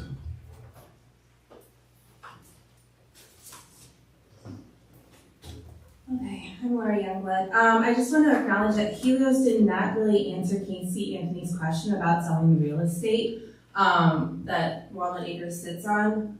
Just a fact from JAMA, the goal of private equity firms is profit over quality of patient care, so their gains are usually about 20% per year. So I'm kind of curious as They're not just gonna let Stern Rehab be there for free. So yeah, and how are they gonna pay their investors back? So he didn't really acknowledge that. Also, everything that Stern Rehab mentioned that they would provide or that they would work through Upward Care, TCM's already been doing that. So you guys have been pretty contrary to what industry standards have stated. Let's talk about facts and data. That was the mantra repeated by Scott Helms when he was making his case to be chairman of this board. You guys chose that mantra, facts and data, and yet it seems to be a misunderstanding, even by the bearer of the mantra. So this board has been given facts and data about Walnut Acres Stephenson Nursing Center over and over again and again. Mike Filippo and the staff of TCM have been above and beyond gracious in their patience with the first of the naive of some of you. All right, I'll give you that. Facts and data have been given and presented to each of you, and yet there seems to be a disconnect or refusal or an opposition to believe those facts and data. I am not understanding where there are board members who send out emails, newspaper articles, and mass text messages with so many untruths. The meetings are recorded, documents are obtained, and the information can be cross-referenced with state databases. It's pretty difficult to keep up the storytelling when everyone can fact check. And yet there is this constant disregard for facts and data. It is quite insulting from those on the board that keep lying to constituents because they are looking at the same information you are. And also, Larry Yoger's just stating that this issue is too complex for the voters to understand. I think you're really disregarding the voters of Stephenson County. If you are listening to this, voters of Stephenson County, just know that people on this board don't believe you're capable enough to follow the facts and data. They tell you that their emotional perspective in hopes that you will feel the same. Unfortunately, sound decisions aren't made with feelings, but facts and data. Facts and data are what companies and industry use to get an overview of the community. If potential companies and industries are seeing leadership at the county and city levels not following facts and data by projecting their feelings, they're not going to invest in this community. But by the most recent text sent out by the board members today and their connections, you don't want the outside industry and companies to invest in this county. Based on what that text message just said, you don't want outside industry to come in. New investors will not come to Stephenson County if resources are being taken away, like Walnut Acres.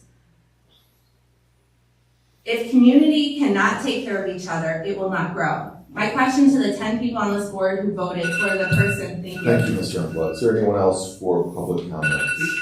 Mr. Jokers.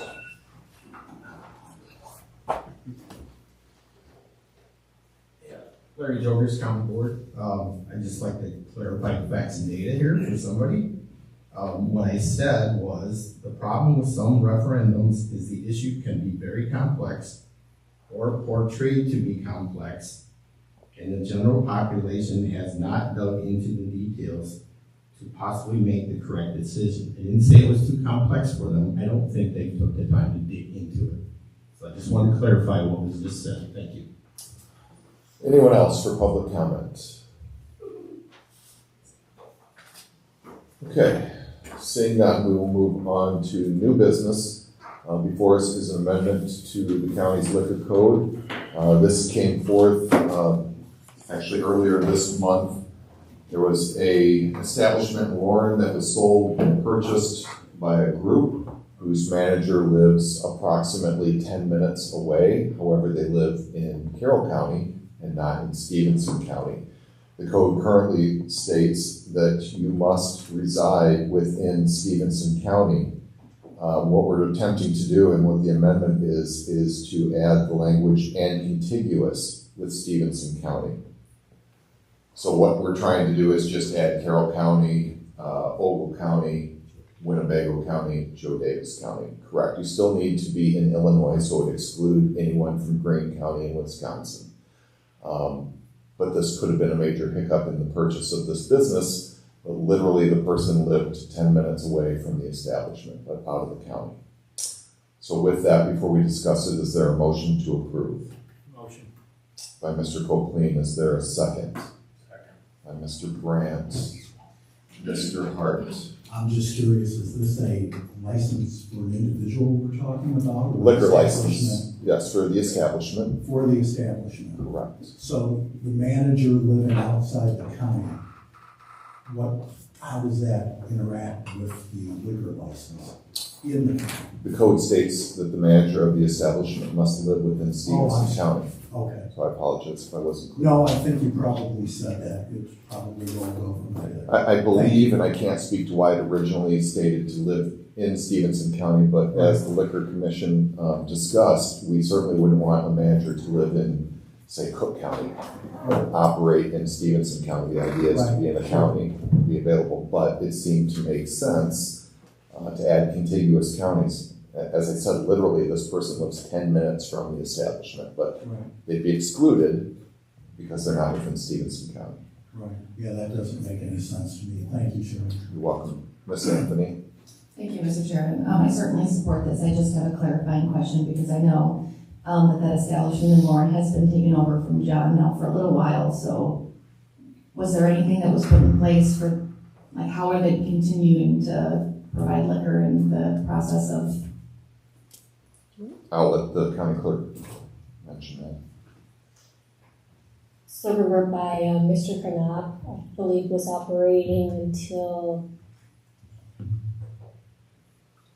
when we approved the license.